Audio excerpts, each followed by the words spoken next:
Welcome to the Portfolio Composer Podcast, where creativity and business go hand in hand. I am your host, your coach, and your teacher, Garrett Hope. This is a little mini episode that I felt was important to get out this week. So I'm very excited to share some things with you. But I want to let you know that this episode is sponsored by Dorico, the music notation software from Steinberg. Dorico Pro 3 is simply amazing, and I can't recommend it enough. Go to steinberg.net/TPC and try it for yourself. Okay, let's acknowledge the elephant in the room. The election just happened, and as I record this, we still don't definitely know who won. I'm seeing many posts on the socials about how much fear and anxiety is dominating people's thoughts. Here's the truth, folks. Fear and anxiety are real, but it's all about the story you're telling yourself. No one can make you feel anxious or fearful. You react to a person or situation and become anxious and fearful because of the thoughts you have around it. Don't let someone that's not you or the situation at hand control you. Be in control. Let me tell you a story.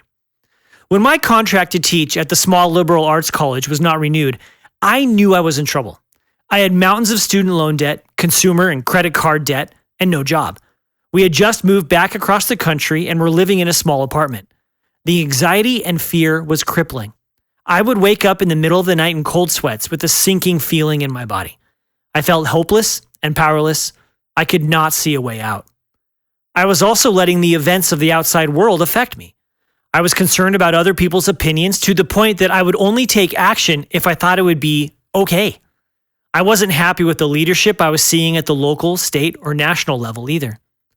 It felt like the world was conspiring against me, and pretty soon I'd be buried in failed hopes and dreams. And this was all compounded by the fact that I was trying to build businesses for the first time and was creating my portfolio career. What I ultimately wanted was freedom. On the outside, I wanted to build a profitable composing business, a profitable piano tuning business, and a podcast that helped other composers to become profitable too. Also, I could become free from worries around money. On the inside, I wanted freedom from my fears, doubts, and anxieties.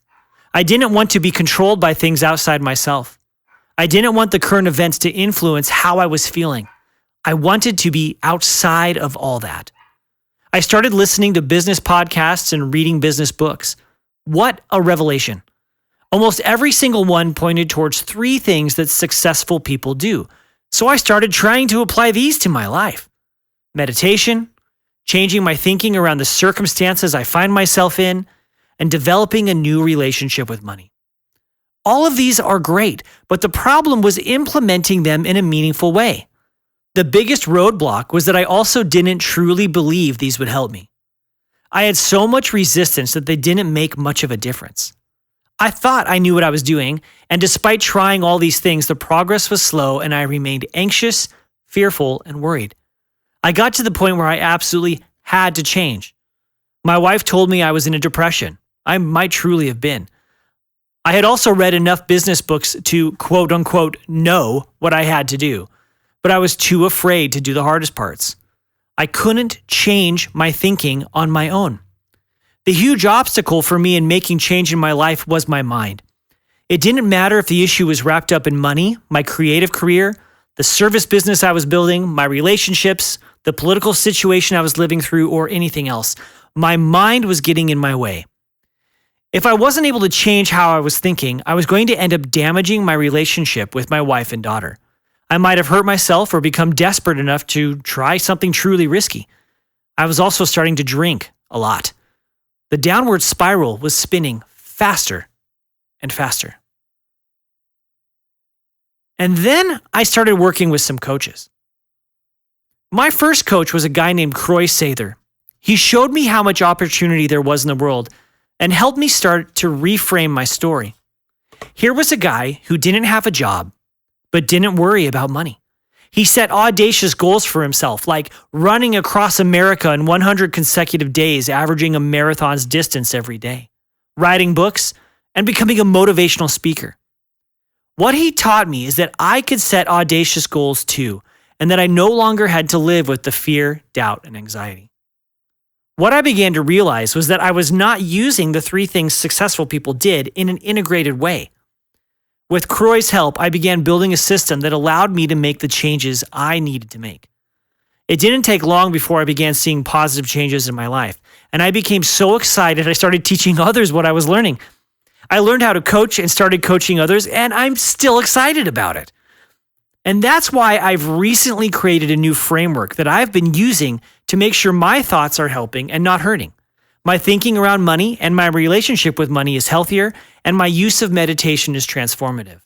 I've been calling it Moving Forward. It stands for fear, opportunities, reframing, web or network, action, results, and dreaming forward. What's been transformative to me about this new framework is that it takes me out of the equation. What I mean is that the focus is on serving others and meeting their needs. It works whether I'm writing music, giving a speech, teaching, or anything else. By shifting the focus away from myself, I've been transformed. And so have others. I taught this new framework in depth at the Pivot Adventure Conference in September. I've shared it as a guest on a handful of podcasts, and I'm working some coaching clients through it now. By changing our thinking, we are also increasing the impact we can have on the world. What I found is that new opportunities for creative and meaningful work are presenting themselves to me on an almost daily basis. I'm saying no to more projects than I've said yes to. And I'm no longer controlled by fear, doubt, and anxiety. When the inner critic raises its voice and these negative emotions appear, I now have tools to deal with them. External situations and circumstances aren't in control. I am. Whoever is determined to be the winner of this week's election won't control how I feel about my life, my value, or how I'm going to contribute to the world and try to make other people's lives better. And I'm going to do that through my art, through my business, and by helping others move forward too. I invite you to start making some positive change in your life. Join me in my new group coaching platform called Moving Forward. I want you to experience the life change and freedom I've found. I can help you. Go to forward7steps.com and join today. I've also got a book club where we'll study the writings of those who have gone before. We'll change our mind, build businesses, and develop a better relationship with money. I look forward to seeing you there. So this episode was brought to you by Dorico, the music notation software from Steinberg. Dorico Pro 3 is hands down the best notation software on the market. The scores I make are beautiful to look at, easy to read, and I have fewer problems with performers understanding what I've notated on the first go. The use of flows is revolutionary. Making parts is easier than ever, and condensing multiple parts onto a single stave is literally just a click of a button. Download a free 30-day trial at steinberg.net/TPC and try it for yourself. You won't regret it. And then go to forward7steps.com and join me so you can get some coaching too.